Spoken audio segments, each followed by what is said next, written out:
Oh, no. Oh, you know what? I just popped it out there. I was just gonna say, hey, like raise your tushy up and do this if Where you would want you to. like?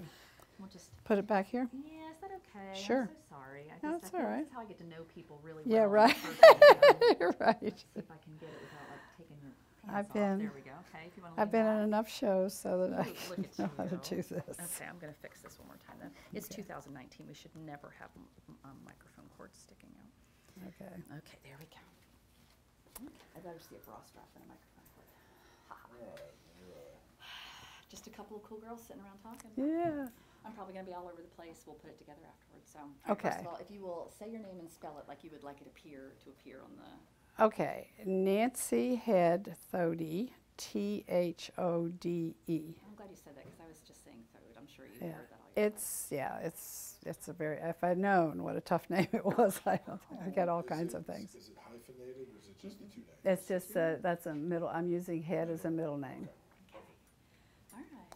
Yeah. Am I okay to move over a little bit? Okay. All right. All right. So, Miss Nancy, let's talk first about. Let's just dig right in about your mom. Yeah. Unfortunately, she's not been with us for a while. She died very young. Yes. I'm actually older than she is now when she passed away. Yeah. It just broke my heart when I read that. But Yeah. tell us about her. She was way ahead of her time. I think so. I don't understand how that must have. She must have been so positive and just so self-assured and for a time when women were kind of put in their place and told you just go over here and do this. But she was amazing from what I've read. Well, she was very successful with her writing starting in her 20s. And so when she was married to my father, she was actually beginning to publish. And then when they separated, in I guess 1944, she was selling her stories and she was making more money than he was. He was working for Glen L. Martin Aircraft. And so she said, that's all right, I don't need any child support or alimony, I'm sure if I need it down the line, you'll come through for me. So she decided to move back to Beaufort because when you're a writer, you could live anywhere you want to. And she had her roots here, really, even though she'd grown up half of the time in Boston and half time in Beaufort. But this was really her home. This was where her roots were. So she came back to Beaufort, and when I was growing up, I didn't know any other divorced parents. She was the only single mother that I knew, and she was really respected in town as a force.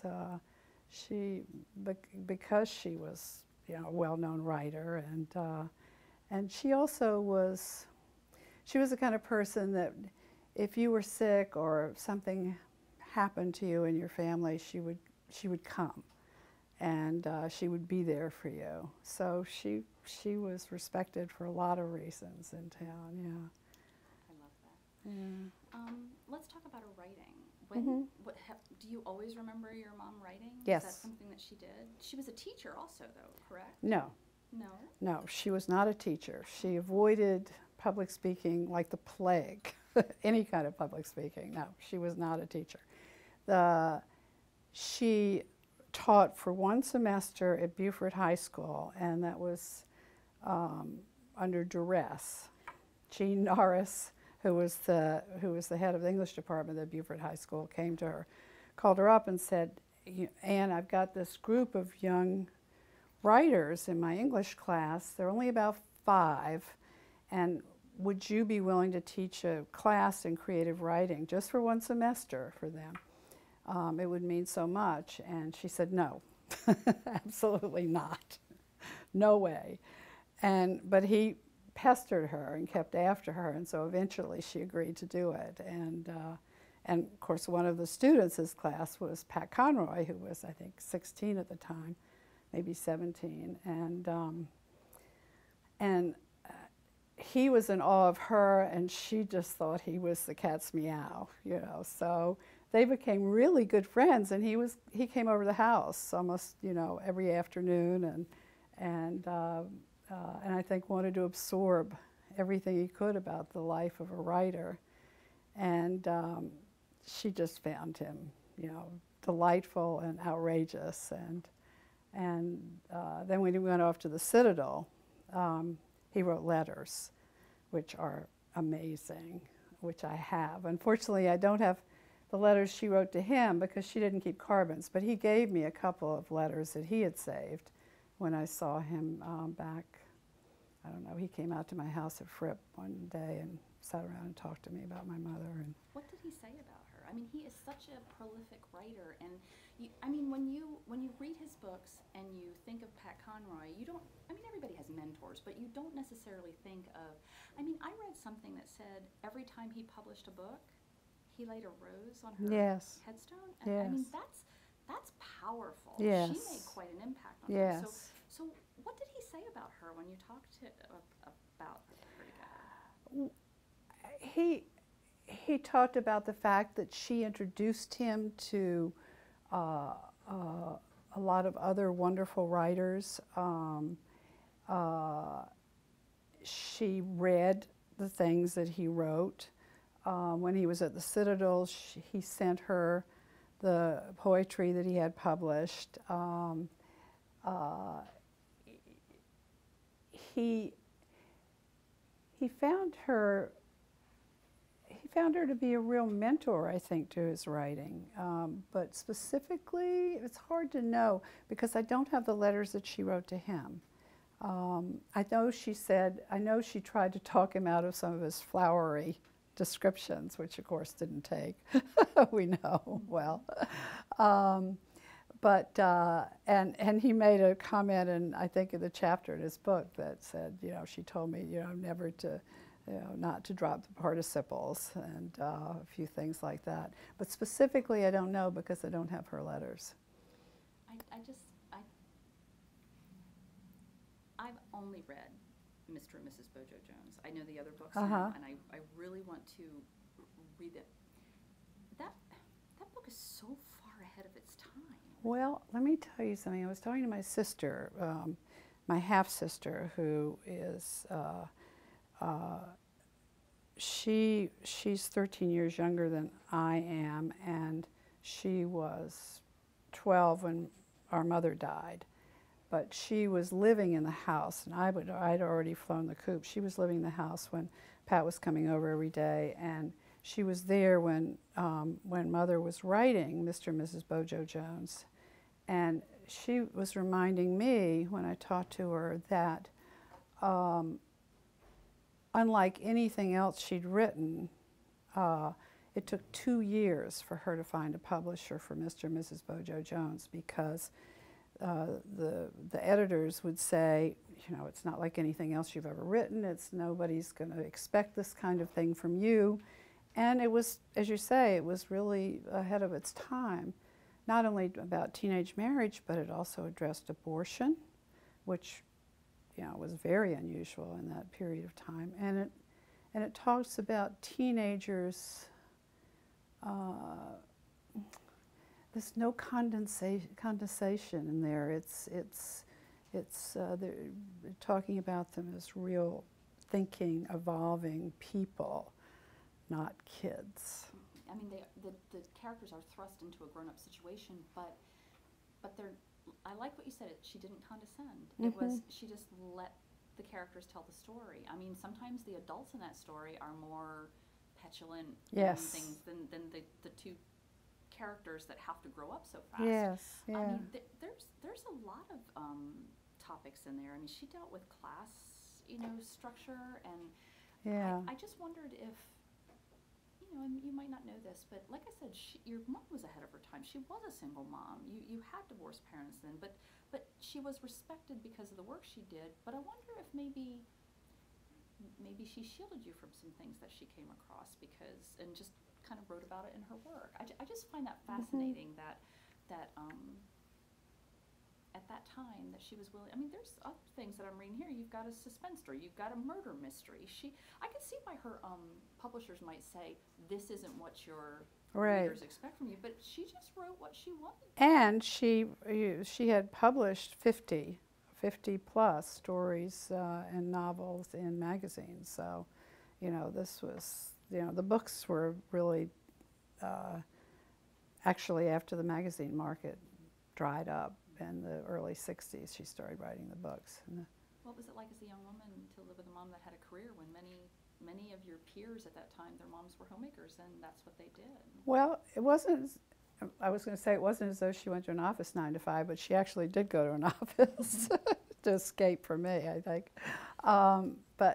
But she was usually home in the afternoons.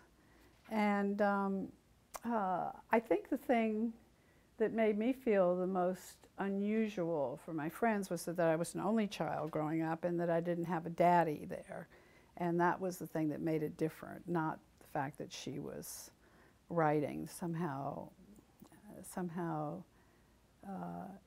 Was that just something that was always there? She always did Yeah, that? yeah.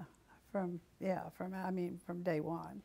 Well, we Yeah. talked a little bit about how she influenced Mr. Conroy, but how did she influence you? You're an author, you're a worldly woman, you're an actress, you know, I think you have a lot of your mom in you, if I can say that from everything I've read. So how did the work she did influence you?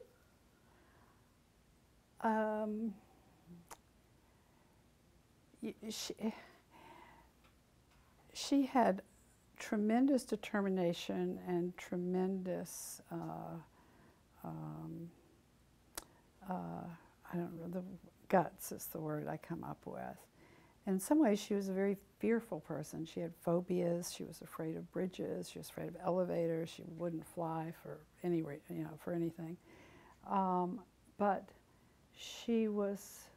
it was not easy supporting us for all those years. And there were even times when we had to go live with relatives when nothing was selling because it was either a story sold or it didn't sell.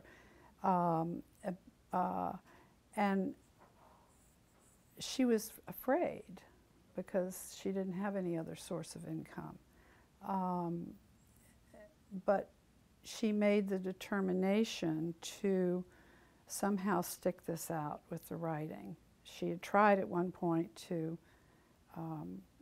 get another job to make money, and because she'd never graduated from Antioch, which is because her mother was sick and she had to leave after her sophomore year, she found out that really the jobs that she could get were pretty menial. So she made a decision to continue to write and to, you know, she set herself a schedule of writing 5 hours a day and 3 pages a day and 1 story a month, and figured if she was able to do that, enough would sell that she could support us. And so she did. So, I mean, I'm just awed, frankly, by her guts and determination to stick with it. And I think some of that rubbed off on me because, you know, the writing one-woman shows and whatever, even though I'm not doing it for money, even though I'm fortunate enough not to have to, any kind of project like that, it takes a lot to stick with it to its fruition because it's usually a multi-year project. You said that she came back here and you spent a lot of time here. Mm-hmm. What is it about Beaufort? Is it just that that's where, like you said, it was home, but do you think this area influenced her writing? Do you think living here in the South, or do you think both places that she spent time? You said Boston, and you know, because if I'm not mistaken, isn't Mr. and Mrs. Bojo Jones? Doesn't he go to University of South? Didn't he get a scholarship to USC? Yeah. Oh, yeah. So it's set in. It was. Yeah. It's definitely set in the South, and one of the difficulties she had when they were going to make it into a movie was, I mean, that's a lot about that I can tell you, but because they were going to set it on the West Coast. I mean, Beaufort just gets into your heart, you know. They say, you know, if you've stepped in the Pluff mud, you know, you can't ever get it, leave. The class thing, I think that's a theme that is in an awful lot of her stories from day one, and I think that so I think it was something that she grew up with. Her Boston grandmother was a real snob, a real Boston Brahmin, and I think there was the sense that these people down in the South just weren't quite, as up to it as the Boston folks. So I think that was kind of an underlying thing for her in her childhood, and she addressed that in an awful lot of her writing. Even her short stories is usually something about class or, the different aspects. You alluded just now to the making of the movie of Mr. and Mrs. Bojo Jones. Was your mother still alive when that was made? No, she was in negotiation with Sam Goldwyn Jr. for several years. They wanted her to come out to Hollywood to write the script, and she really didn't want to go. She didn't want to go out. I think it was like a 2-month thing. She had a young daughter. She had a husband. She also didn't fly, so she would have to take the train. And so she wouldn't go, but he sent her scripts, and they worked hard to try to find a screenwriter, and they found several scripts. And I have actually, one of the things that I have that I want to write about is a number of her notebooks and letters that she sent or didn't send. I'm not sure which one she sent and didn't send, but she was just blown away by the scripts that they sent, that she hated them. And she felt as though they really weren't capturing the characters. And the fact that they were going to set it on the West Coast, it was like, that really, really upset her. So I think, and I think it caused her a lot of anxiety, I know there were a number of times where they tried to get her out there. I have a lot of correspondence from Sam Goldwyn about this, back and forth and back and forth. And there were articles in the newspapers about who was going to play the lead in Mr. and Mrs. Bojo Jones, so it was getting a lot of press. But anyway, she died in the middle of this. So Sam Goldwyn, I think, sold the rights to King Vidal, I think his name was, and they made the movie for television, which she would roll over in her grave, I'm sure. I actually have seen the movie. It's been years and years and years. I think I don't know if they treated it like an ABC after-school special or something. Probably, like that, yeah. And, I'm trying to remember if was one of her issues that they tried